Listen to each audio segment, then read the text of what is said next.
Selamat datang kembali di channel saya. Perkenalkan, nama saya Alwi Sarul Alfalah. Pada kesempatan kali ini kita akan melanjutkan tutorial React.js, yang mana pada video kali ini kita akan membahas mengenai fundamental dari React.js. Nah, fundamental dari React.js ini adalah JSX itu sendiri. JSX atau dari singkatannya yaitu JavaScript XML ya, adalah sebuah ekstensi sintaks untuk JavaScript yang memungkinkan kita menulis struktur kode yang mirip HTML namun dalam file di JavaScript. Kalau misalnya kita biasanya memisahkan teknologi antara HTML dan JavaScript ini dalam file yang berbeda atau dalam tag yang berbeda ya, kalau misalkan dalam satu HTML itu, dalam React kita memisahkan kepentingannya itu berdasarkan komponen. Nah, untuk JSX dasar ini yang pertama adalah class name, yang kedua fragment, kemudian yang ketiga ada self closing tag. Nah, kita bahas yang pertama ada class name. Untuk membahasnya kita akan buka dulu project yang kemarin sudah kita install di tutorial React ya. Kalian bisa buka foldernya, kemudian kita bisa running ya dengan klik terminal, new terminal, kemudian jalankan dengan perintah npm run dev seperti ini. Kalau sudah, kita bisa copy bagian URL ini, untuk copy kita paste. Nah, ini adalah tampilan pertama dari aplikasi React.js kita. Oke, kita balik lagi ke Visual Studio Code. Di sini ada file src, yang mana ini adalah folder ya, folder untuk kita mengumpulkan komponen-komponen atau file-file yang berfungsi untuk membuat aplikasi React.js kita. Yang utama ini adalah app.txx ini. Nah, di sini untuk React yang terbaru kita sudah menggunakan yang namanya functional component. Jadi bukan kelas komponen seperti React pada zaman dulu ya. Sekarang udah functional component. Jadi dia berdasarkan function seperti ini. Oke. Yang pertama ada class name. Jadi ketika di HTML biasa, ketika kita menuliskan class atau class, ini kita menggunakan class saja seperti ini ya. Nah, namun di React.js kita tidak bisa menggunakan class saja seperti ini.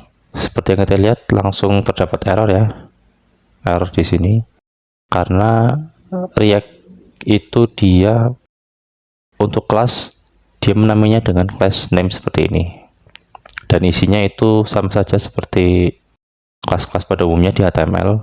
Kita bisa masukkan kelas-kelas.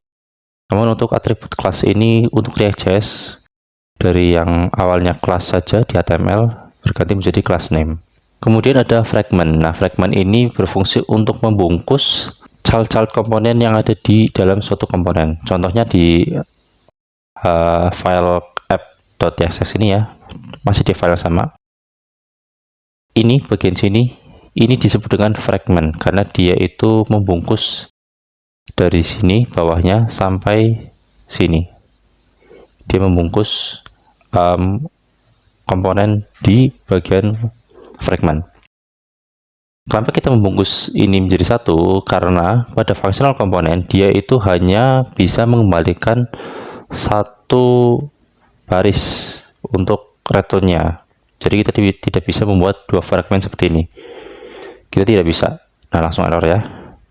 Nah, jadi apabila kalian dalam satu functional ini ingin membuat sebuah kelas atau komponen lebih dari satu, misalkan ini ada section ya, section 1, section 2, ini ada pemisah div, maka kalian bisa bungkus terlebih dahulu di paling luarnya menggunakan satu fragment ini, lalu kalian masukkan masing-masing sectionnya di dalamnya, seperti itu kurang lebih. Kemudian yang terakhir ada self closing tag.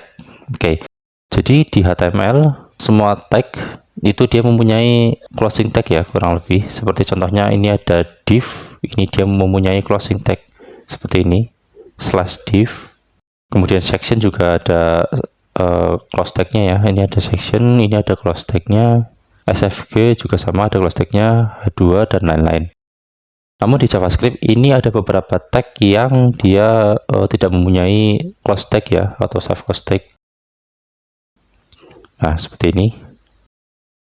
Contohnya di sini ada di image ini ya, di tag image ini dia tidak mempunyai closing tag, jadi tidak seperti ini ya, tidak seperti ini, tidak seperti ini, tapi langsung saja seperti ini. Nah, jadi seperti itu. Ada beberapa tag yang memang dia tidak punya closing tag. Jadi mungkin ini untuk programmer yang HTML yang biasa mungkin agak bingung, tapi di React.js itu tulisannya seperti itu. Jadi ada beberapa tag yang tidak memiliki self closing tag atau closing tag, sorry.